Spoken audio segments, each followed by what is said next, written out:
علی تمہاری شجاعت پہ جھومتے ہوں گے۔ اب دیکھیں وطن کی حفاظت پر جان دینے والوں کو کس انداز سے تصوراتی اور تخیل کی بنیاد پر خراج عقیدت پیش کیا جا رہا ہے۔ لیکن جب وبائیں اور آفتیں وارد ہوئیں تو منظر ہی بدل گیا، کیونکہ جب وبائیں پھیلیں اور موت کا ننگا رقص کو دیکھا تو پھر تصور بدلا۔ کچھ عرصہ پہلے فرانسیسی مورخ فلپس ایرس کی کتاب ہے ایورس بیفور ڈیتھ کا میں نے مطالعہ کیا، جس میں موت کے بدلتے تصورات کا احاطہ کیا گیا۔ اس کتاب میں ذکر کیا گیا کہ یورپ میں طاعون کی بیماری کو مذہبی رہنماؤں نے انسانی گناہوں کا سبب قرار دیا۔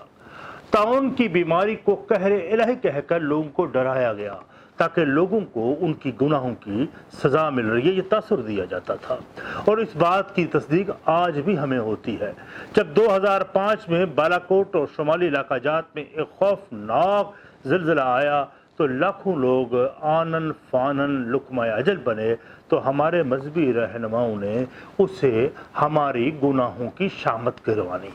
اور ہر ممبر اور مسجد سے یہی آواز بلند ہو رہی تھی اور لوگوں کو قہر الہی کہہ کر گناہوں سے توبہ کرنے کی تلقین کی جا رہی تھی۔ بالکل اسی طرح قدیم مقبروں میں جو تصاویر کندہ ہیں یا اس کو کسی طریقے سے پینٹ بھی کیا گیا ہے، وہاں اسی سوچ کا اظہار ہو رہا ہے، مثلا کہ مردہ جسم کو کیڑے کھا رہے ہیں، چوہے نوچ رہے ہیں۔ مذہبی عناصر نے گناہوں سے نجات کے لیے صدقات اور خیرات کا راستہ بھی دکھایا، گناہوں سے توبہ کروانے کے لیے خدا سے معافی دلوانے کا کام بھی اپنے ذمہ لے لیا۔ بہرحال یورپ میں 15ویں صدی عیسوی میں صنعتی جب دور کا آغاز ہوا تو لوگوں نے تجارت کے ذریعے دولت کمائی، تو یہ دیکھ کر مذہبی عناصر نے ایک نیا تصور پیش کیا کہ انسان مرنے کے بعد نہ تو فوراً جنت میں جاتا ہے نہ دوزخ میں، بلکہ اس کو عالم برزخ میں رکھا جاتا ہے اور اس کا حساب کتاب کیا جاتا ہے۔ اب اگر ان کے لواحقین اپنے مرنے والے کی مغفرت کے لیے مذہبی رسومات ادا کریں، پیسہ خیرات اور صدقات کی مد میں دیتے ہوئے، تو ایک مخصوص وقت کے بعد اس کی روح کو عالم برزخ سے نکال کر جنت میں منتقل کر دیا جائے گا۔ اس نظریے کا پھر ابلاغ مذہبی عناصر نے اس قدر پرزور طریقے سے کیا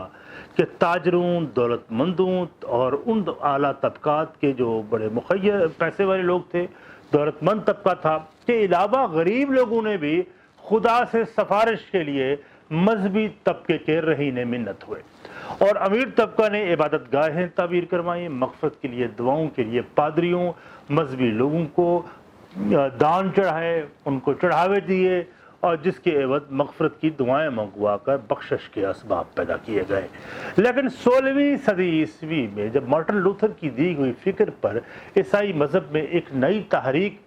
اصلاح مذہب کا آغاز ہوا، جس میں برملا پھر بعد میں اس فکر کو سابقہ فکر کو مسترد کیا اور واضح کیا کہ برزخ نام کے کا کوئی بھی انجیل میں یا اس فلسفے میں ذکر نہیں ہے، یہ ایک اضافی معاملہ ہے جو مذہبی پیشواؤں کی اپنے مالی مفادات ہیں، جو مذہبی پیشواؤں کی روزی کے لیے وضع کیا گیا ہے۔ اس پر یورپ میں طبقہ اعلیٰ میں یہ تصور پھر بدل گیا اور دولت مندوں نے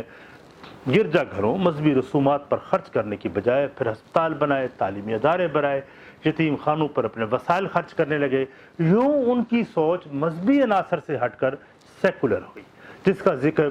فلپ ایرز نے اپنے اس کتاب میں وضاحت اس کی۔ اس کے علاوہ موت کے بارے میں ایک سوچ راسخ کر دی گئی کہ جب مرنے والے کو وصال نصیب ہوتا ہے تو اس کا تعلق خدا سے زیادہ قریب ہو جاتا ہے، اس لیے وہ قبر میں زندہ بھی ہے، سنتا بھی ہے، جو زندہ ہونے سے پہلے زیادہ اپنے ارادت مندوں کے لیے نافع ہے۔ تو اس کی قبر پر مزار بنائے گئے، ارادت مندوں کے ہجوم لگ گئے، ہر سال ان کے مزاروں پر میلے عرس منعقد ہوئے۔ اس طرح زندہ لوگوں کا تعلق مردہ لوگوں سے یا مرنے والوں سے مستقل قائم رہا۔ ایک وقت تھا جب گھر میں کوئی بزرگ یا کوئی فرد جب عالم نزا میں ہوتا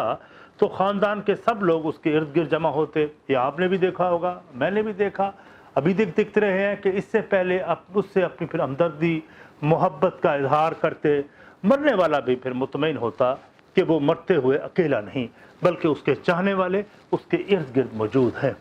لیکن اب ہسپتال میں داخل مریض جب آئی سی یو وارڈ میں ہوتا ہے تو مرتے وقت اس کے ارد گرد سفید لباس میں ملبوس نرسز، ڈاکٹرز، چند مشینوں کے علاوہ اور کچھ نہیں ہوتا۔ ایک سپاٹ سے چہروں پر وہ مرتے ہوئے اپنے لیے محبت اور ہمدردی اور غم دیکھنے کا خواہش مند ہوتا ہے، لیکن وہ اس وارڈ میں کھڑے کچھ رشتہ دار جو شیشے کے اس کی طرف دیکھ رہے ہوتے ہیں لیکن وہ انہیں دیکھ نہیں پا رہا ہوتا، تو اس سے ایک احساس پیدا ہوتا ہے جب مریض مر جاتا ہے تو اس کے جنازے پر دوست رشتہ دار ایک دوسرے کو پرسہ دیتے روتے نظر آتے ہیں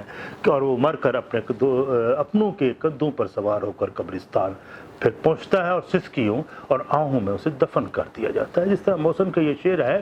کہ آتا ہے کون کون میرے غم کو بانٹنے، آتا ہے کون میرے غم کو بانٹنے،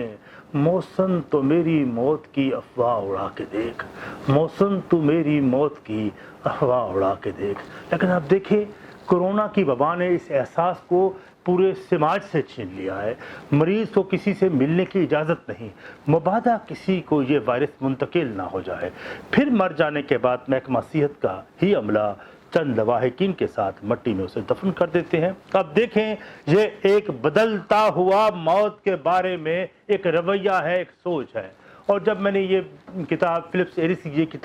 کتاب کا مطالعہ کیا تو اس بات سے مجھے ضرور اتفاق ہوا کہ وقت کے ساتھ، ماحول کی تبدیلی کے ساتھ زندگی کے بارے میں، موت کے بارے میں لوگوں کے خیالات بدل جاتے ہیں، اور موت کے بارے میں اب بدلتا تصور ہر انسان کو کس قدر بے حس کر گیا اور لا تعلقی پیدا کر گیا، جس کے اثرات پورے سماج پر مرتب ہو رہے ہیں، اور جو بیگانگی کا احساس ہر انسان کو دوسرے انسان سے جدا کرتا چلا جا رہا ہے۔ دوستو بہت لمبی گفتگو اور بھی درکار ہوتی تو میں کر سکتا تھا، اور بہت سی تشنگی بھی اس میں موجود ہے۔ ابھی میرے ایک دوست تھے، ہمارے بزرگ دوست ہیں پروفیسر نثار صفدر صاحب، انہوں نے مجھے کچھ اور بھی زندگی کی حقائق کے بارے میں آشکار کیا، مجھے بتایا، لیکن وقت کی یہ تنگی دامہ کے پیش نظر اس کو مختصر کر دیتے ہیں۔ اس کی پھر اگلی قسط پہ اگلا ایپیسوڈ پہ ہم گفتگو کریں گے، اور کہ زندگی کیا ہے، اور زندگی کے بعد جو یہ موت کا تصور ہم نے جو ابھی پیش کیا ہے، جو بدلتا ہوا تصور ہر دور میں وہ کیسے اس کے اثرات مرتب ہوئے زندگی کے اوپر، تو پھر ہم اس پر اگلی نشست پر ہم گفتگو کریں گے۔ اب تک کے لیے اجازت، اور جاتے ہوئے آپ سے یہ بھی ریکویسٹ کہ آپ چینل تلاش حق ود عامر ہاشمی کو سبسکرائب کریں، اور بیل آئیکن کے بٹن جو ساتھ والا ہے نا بٹن، اس کو پریس بھی کریں تاکہ آپ کو بہتر ویڈیوز ملتی رہے۔ یار کچھ اپنی آراء سے بھی نواز دیا کرو یار، اور اس پہ تاکہ اس کو ہم گفتگو کو آگے بڑھاتے رہیں۔ بہت شکریہ، والسلام، شکریہ۔